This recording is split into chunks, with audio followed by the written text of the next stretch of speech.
Live and on tape from the heart of the Silicon Valley, this is the Disturbance NBA show. You know, I really think we are the only NBA show in all of North America that actually would have the nerve to do an entire show dedicated to whether or not we believe that Kevin Durant can actually lead the Phoenix Suns to an NBA championship this year. I will give you my opinions on that. Plus, if you're wondering, what would Kevin Durant, because I'm sure you're wondering, what would Kevin Durant want to be called if he was a rapper? Probably Easy Money. Okay, Easy Money. You can rhyme with that. Easy Money or Slim Reaper or one of those, probably just pick between those two or both. All right. Slim Reaper or Easy Money. Those are great rap names for Kevin Durant. Now, of course, KD at one point in his career was called Slim Reaper, and he sort of brushed it off as a nickname. It wasn't necessarily a nickname he ever really embraced fully. Easy Money seems to be a little bit more in line with who KD is as a basketball player. We are going to get into Kevin Durant, the Phoenix Suns. We'll cover some other news and notes from around your National Basketball Association. If I see one more headline that says historic comeback, then we're going to have to redefine what a historic comeback is in the National Basketball Association. I've got all of that, and of course, trust me, a whole lot more coming up on the big show. But right now, what I'd really like to do is hear, if I could please hear some guitar riffs. Live and on tape from the heart of Silicon Valley, this is the Disturbance NBA show hosted by Dave DeBaugh. Now to the host who can't stop talking about hoops, players, coaches, and the good, the bad, and the ugly front office moves that NBA executives continue to make, Dave DeBaugh. Okay, so as I mentioned, we are going to do Kevin Durant night here on the Disturbance NBA show. Towards the end of the show, we will talk just briefly about this historic comeback issue. Like if we didn't have the internet today and we were working things in the old ways we used to work them, which was basically reading a newspaper when it showed up a little wet and crinkled in the morning, we would be reading headlines that say yet another historic comeback. We'll get into that. This time actually happened with the Brooklyn Nets against the Boston Celtics, who squandered a 28-point lead. That is coming up on the show in just a little bit. But first, Kevin Durant is a member of the Phoenix Suns. Kevin Durant is officially playing once again with the team. He's out on the court. Tonight is this late, super late on a Saturday night, bleeding into Sunday morning when I'm doing this actual recording. So he might have played another game by the time you hear this or see this. That being said, do I believe, Dave DeBaugh, that Kevin Durant can lead the Phoenix Suns to an NBA championship? Now, I brought up the nicknames for a reason. Because, you know, one of the big knocks on Kevin Durant over the years has been the leadership question. He's more of a follower than he's a actual leader. And when you think about what a leader is, just think about your daily job and what you do during the day. You can tell who the leaders are in your company and who the followers are. It's pretty obvious when you're looking at a NBA roster, and in the Phoenix Suns' case, if I were to pull this up, I would look at it and I'd say, well, is Josh Okogie going to be a leader of this team? What about DeAndre Ayton? Do we really believe that DeAndre Ayton is a leader in the clubhouse, so to speak? What about Devin Booker? Look, we all think Devin Booker's a great basketball player. But is he a true leader? Is he somebody that can put an entire team on his shoulders during a playoff run and carry them all the way through to a championship? And I think the answer on Devin Booker is yes, if there are enough other pieces around him. Then, of course, you have Chris Paul on this basketball team. And I know Chris is aged. He aged a lot during the playoffs last year. I know he's sort of like not shooting the ball a lot these days. As you get a little older and up there in age, the basketball, believe it or not, actually truly becomes a little heavier. So things have definitely slowed down a little bit for Chris Paul. That being said, I would say Chris Paul is a hell of a leader, probably one of the best leaders we've seen in the NBA in a very long time. But being a really good leader doesn't mean necessarily you're going to take a team to a championship, Dan Marino. Look, leadership comes in all sorts of different shapes and fashions. And while you would love to have Chris Paul, who we really regard as one of the best sort of point guards and generals on a NBA court over the last 15 years, and would consider him to be one of the strongest leaders in any basketball, and I'm using a baseball term, clubhouse, you would think that that would be enough to help this Phoenix Suns team go all the way. So the knock on Kevin Durant historically has been that he's not a leader. And I think when you think of KD, that's okay. There's nothing wrong with KD being look, I don't know about you, but if I were starting an NBA team today, Kevin Durant would definitely be one of the first 3 players picked, assuming he was entirely healthy. So do I think KD can take this Phoenix Suns team, a team that was actually in the NBA Finals 2 years ago, and get them back to the NBA Finals with a roster that has, let's just face it, when you look at Jacques Landale, Damian Lee, Baisley, Sabian Lee, because you got to have more than one Lee on your team. And Isaiah Wainwright, and you look at the lack of depth. No offense to those guys. You look at the lack of depth on this basketball team.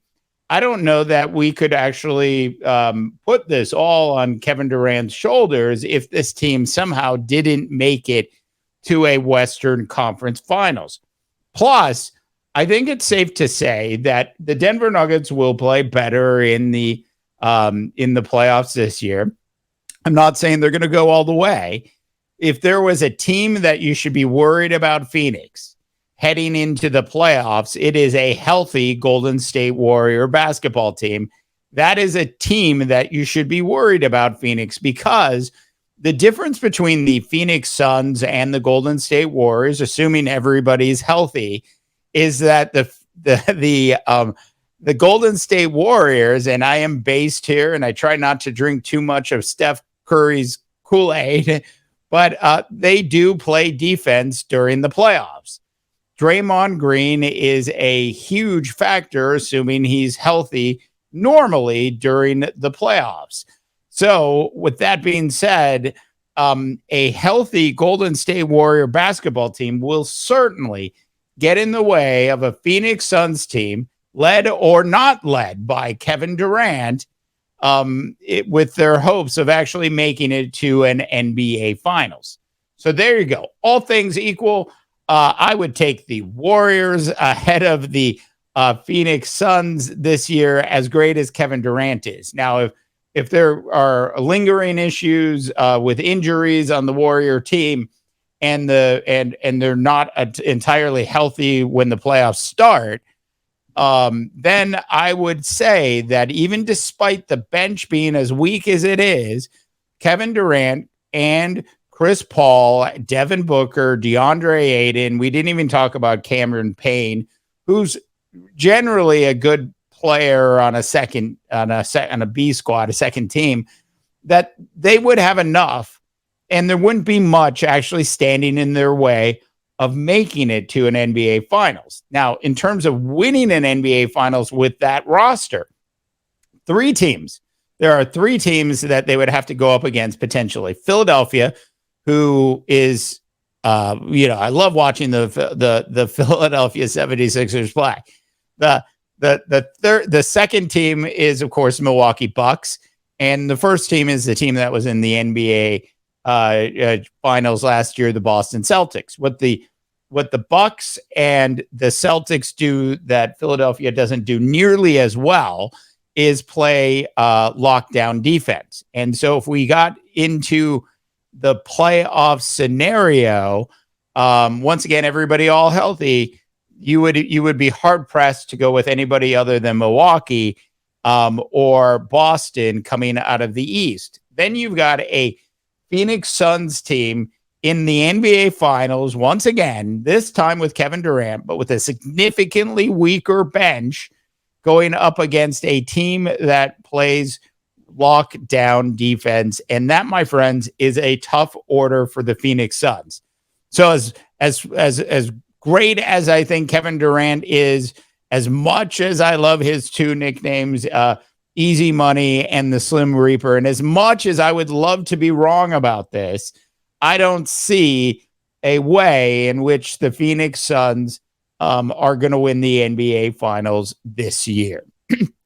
All right, so there you go. Those are my thoughts on the Slim Reaper, Kevin Durant, and whether or not he's going to go all the way in the NBA Finals this year. In case you were sort of curious, what does KD actually look like in a Phoenix Suns uniform? Player and Richards a chance to get some minutes.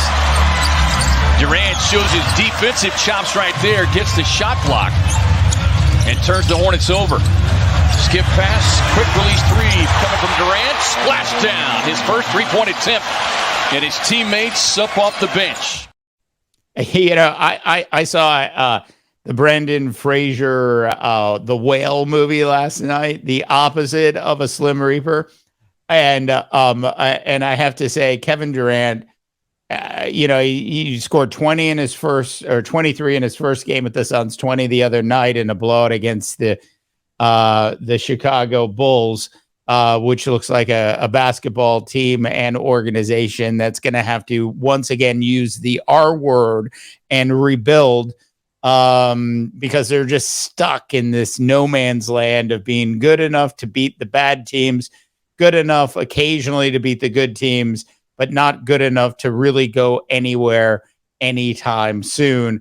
They are in the NBA equivalent of no man's land. That is a bad place for an NBA franchise to be in. And it's a even worse place for a head coach to be sitting there in that type of spot. So real quick, we wanted to, and that jump shot by Kevin Durant is just so sweet.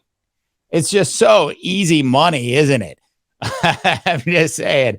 Lastly, tonight or this morning, I would say that the headline game, the historic comeback. It seems as if we're literally, as a society, going to have a historic NBA comeback every single week, then we can no longer call those things historic comebacks. Look, a week ago, the Dallas Mavericks were up by 27 in the first quarter in the first half against the Los Angeles Lakers. The Lakers came all the way back, and of course, LeBron hurt his ankle and is out for 3 weeks now. But they came all the way back, and they beat the Dallas Mavericks in that game. And everybody was talking about it was a historic comeback. Well, at halftime, the Lakers were only down by 14.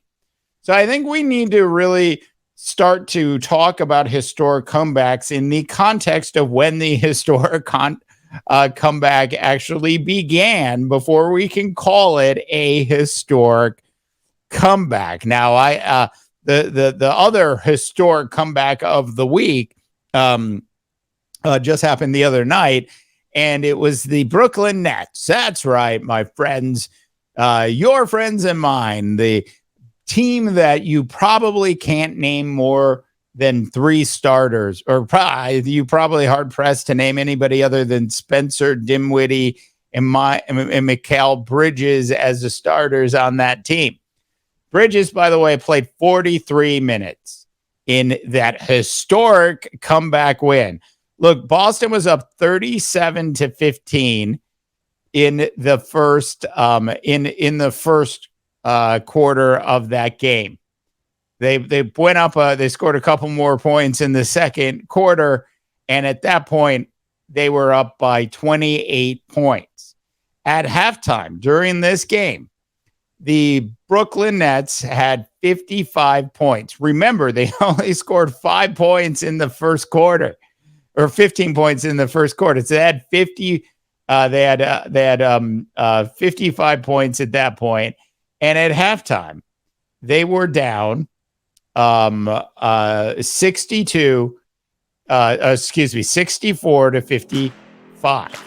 So they were only down by 9, and yet I have to see headlines about the Brooklyn Nets' historic comeback.